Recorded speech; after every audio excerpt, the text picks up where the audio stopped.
Are you excited about getting the other RV? Yeah. Yeah? Day. Yeah. That means we'll have 2 RVs again. But before we go get the RVs, we have to make a very special stop. Where are we gonna go first? Coffee.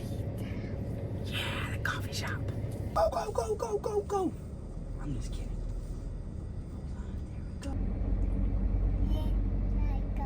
Coffee shop. We're going 2 miles an hour, which is perfect.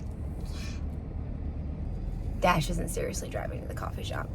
We're driving about 100 yards to my sister's rental car, who has Dash's car seat in there from our Legoland trip. If you haven't watched that video, it's pretty ridiculously cute. So check that out. We'll throw a link here. But then coffee. How was your first driving experience? Is that fun? Did you like it? Yeah. You did?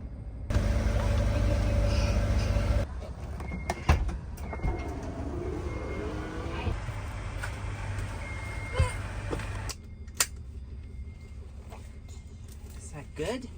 We're going to coffee shop. We're going to the coffee shop. Yeah. There we go. High five.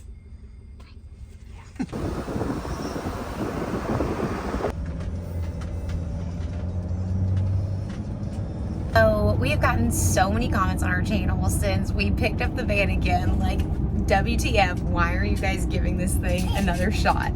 But I think one of the things about the van that is really hard to replace when you do travel like via car trip is it's so versatile. So for this trip specifically, we had booked our trip to go to Legoland with my sister before we even knew the van was going to be ready. But we were able to make it really efficient because we were going to Orlando to visit Daniel's family. And when it did become ready, we were able to camp for the first 2 nights in Orlando. And then we drove here to Legoland, and we had already had a hotel stay, which was completely free because it was booked on Marriott points. And so we were able to simply just park the van in the Marriott parking lot, and now we are driving it back. And that level of flexibility is totally and completely impossible with the travel trailer. So it's one of the things that keeps us coming back to the van. We also keep getting the question, will it be comfortable with a family of 4? We've seen tons of other YouTube families do it. Is it viable? Remains to be seen, but that's one of the main reasons. The flexibility of this thing is epic. Have anything to add to that? I don't really have anything to add. So far, so good. The battery is working flawlessly right now, which is really, really exciting. But I don't want to get my hopes up. So, I mean, we're only 2 nights into camping again with this thing. So we'll see over time. Lost a little bit of trust, but it's, you know, it can be gained, but just over time. So far, so good. Everything's working flawlessly. Fingers crossed.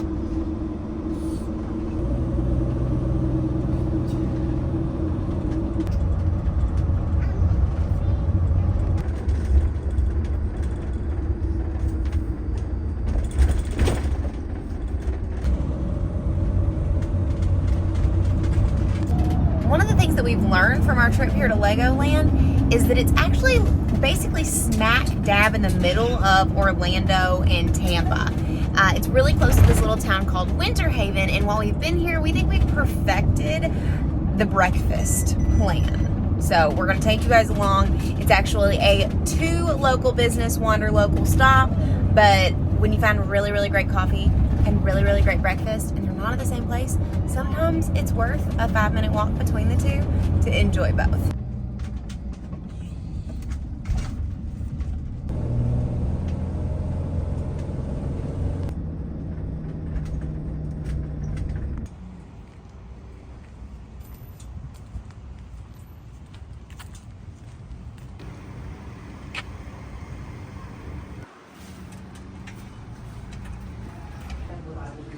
So she had their shirt, jeans, her Alani's for $17.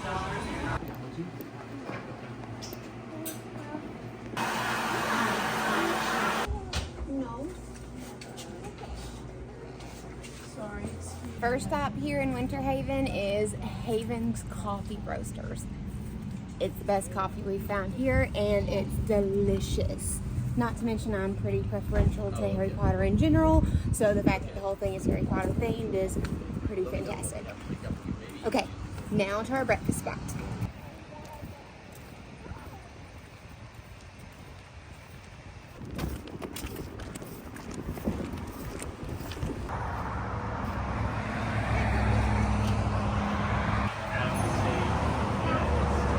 Yeah.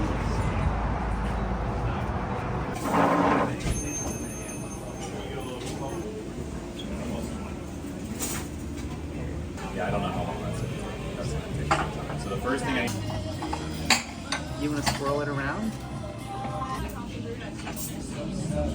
oh, that's okay.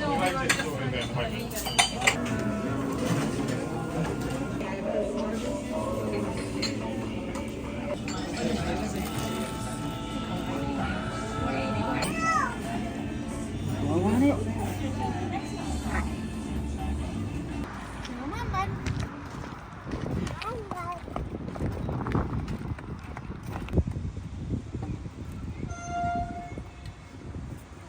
You got it, dude? Good work.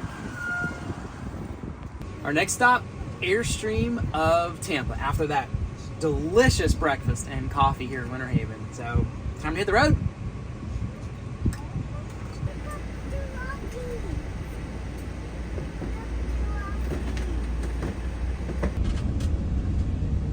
See you next time.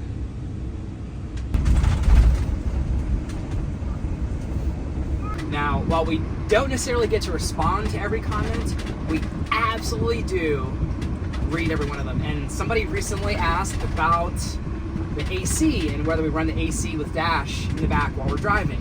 With the generator. With the generator, exactly. And the answer to that question is that we turn the inverter on and we flip the AC on, and that AC unit here, the Coleman unit, utilizes the Volta battery bank. So we are running the AC while we're driving in the back as well, and it cools down very fast. So one of the advantages, dash stays cool, we stay cool. Sometimes the AC in the back is so cold that we literally don't even need the cabin AC at all, because it's cranking back there. So, and not to mention, the battery pack is charging while we're driving, so it doesn't cost us anything to run the AC back there either in terms of energy consumption.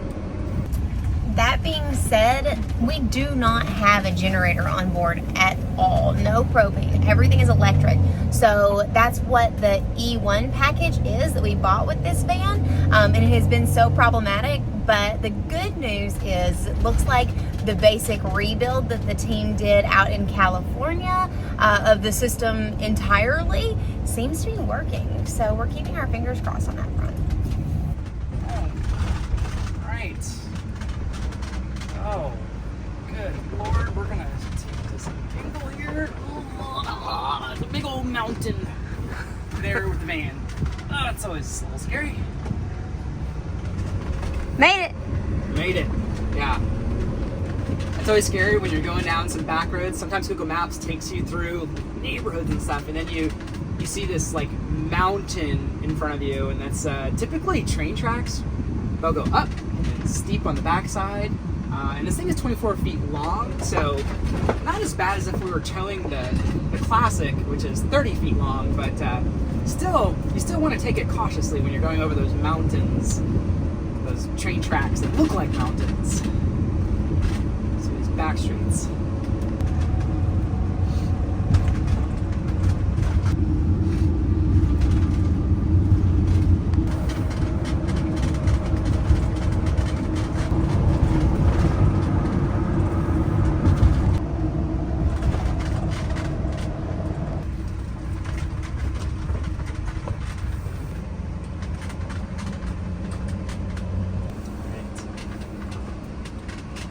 Our game plan here is to hook up the truck, which we left here while we were in Orlando, to the Airstream Classic, and then Lauren is going to drive the van, and I'm going to drive the truck with Airstream Classic to our new storage lot, where we're going to be storing both. Now the question really is, I think I have everything in the truck to tow the Classic, but I'm not 100% certain. I'm like 90% certain. And I haven't towed, well, at this point, in a very long time. So a little bit rusty. Gonna make sure I check the tire PSI on all the tires of the Classic and go through my same basic checklist you always do when you're hooking up. So yeah, that's the plan. That's the general game plan for now.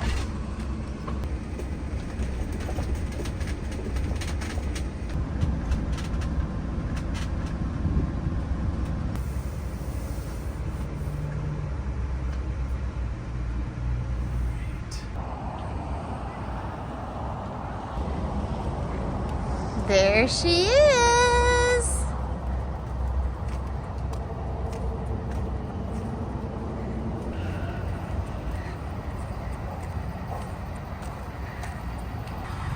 What are we doing, Dash? Uh-huh. Need to tow it?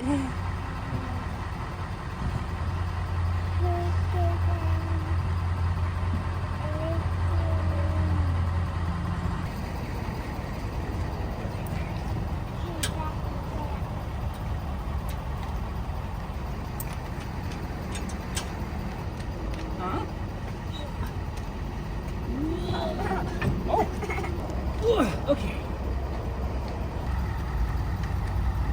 Things are a little stiff here. The joints, needless to say. Once we get this all situated, we have easy access to it. Gonna need to do a lot of routine maintenance. The most important thing I didn't want to forget is these sway bars, and when we dropped it off, I put it in the back of the Airstream so I wouldn't forget it, so that's a good thing. I don't know where my hitch pins were, but fortunately I always travel with an extra set, so it was pretty easy to pull out the extra set. If you have sway bars and you don't have an extra set of these, order them online because you never know when you're gonna need it. I mean, God forbid you actually just lose like one of these items when you're camping. You have no way to hook it up, so just order an extra set and travel with them.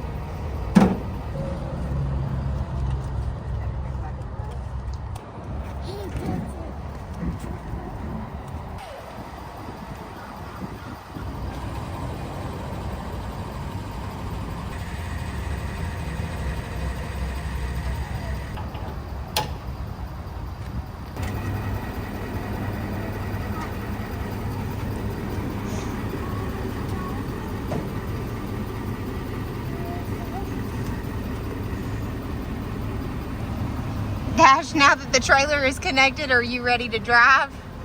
You ready to tow it?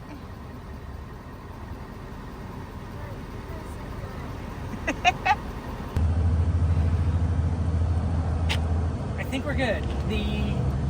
I know we're good. I know. We've done this, gone through this mental checklist a million times. There's only one thing that I'm missing. I'll just have to order another one. It's I usually put a lock through the pin, the hitch area there. It's not a requirement, but it's always good to have. And they were nice enough to fill up all the tires and wash it, so it's looking nice and clean. And the tires, the PSI are all appropriately inflated. So next stop is the storage unit. Gonna put my Ford F-250 into tow mode, move my mirrors out, and then we're good. Then we're good to pull out of here.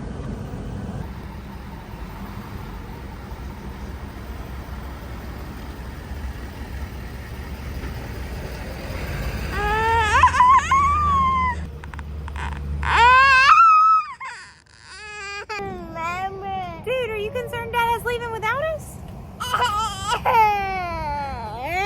We're gonna follow him, Dash. Don't worry, it's gonna be fine. You and I are just gonna take the van. We're gonna follow Dada, okay? Follow Dada. Yes, we're gonna follow Dada. Please follow Dada. Yeah.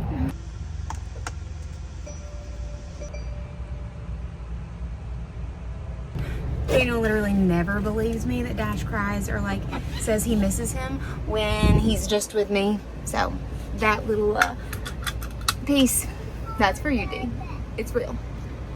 What are we doing, Dash? Yes, we are, sir.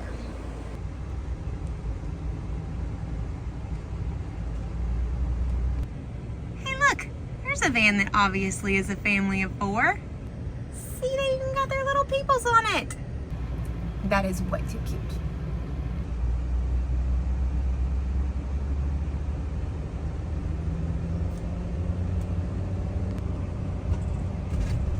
Look, Dash Man, Dada even waited on us up here.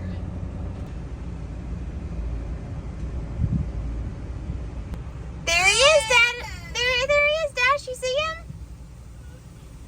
We're following him.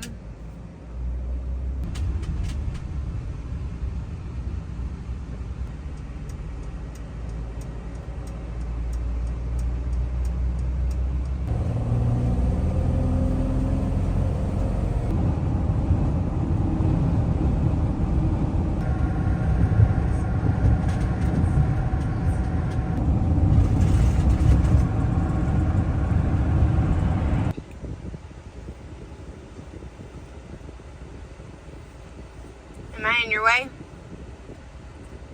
I'm gonna probably get some help back there. Dropping off Airstream. Okay. We just got the Airstreams parked. So storage is a completely new world for us from an RV owner perspective.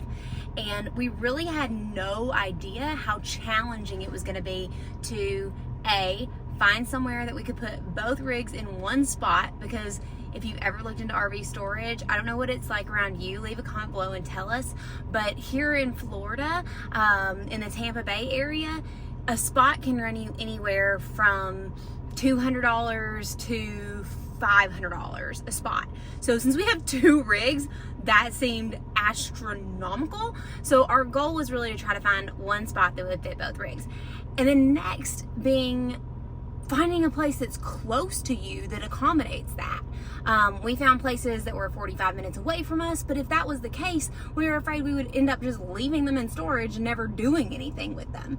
So it took us months to actually find an opening. We're really excited about it. It's close to our house. As you can see, it fits both of our rigs. Little bit of a stretch, but they knew it was going to be and are cool with it. So thankfully, this looks like it's going to be a good gig. It's about $340 a month after taxes for our one spot that's 45 feet, but we've got both of our rigs in it. It's a win. It's not covered, doesn't have electric, doesn't have some of the things that we were trying to find when we first started looking, but we had to just give sacrifices, because otherwise it was going to be like insanely expensive or ridiculously far away from us. So we got them in our spots. We're excited about it. Now we get to go home, because holy moly, it's hot outside here in Florida, and being 8 months pregnant in 90-something degree weather, for the birds.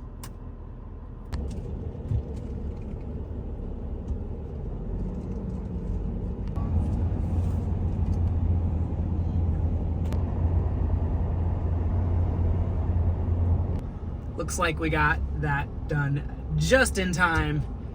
If you've ever visited Florida, or if you are from Florida, you know that summer showers, you can count on them happening every day around 4 or 5 o'clock. Now the duration may vary, but for the most part, they're like 15-minute showers, heavy downpour, and then gone. Sunny like 15 minutes later. That's the Florida thing. So looks like we just beat that, which is a good thing, because hot and wet, not a good combo.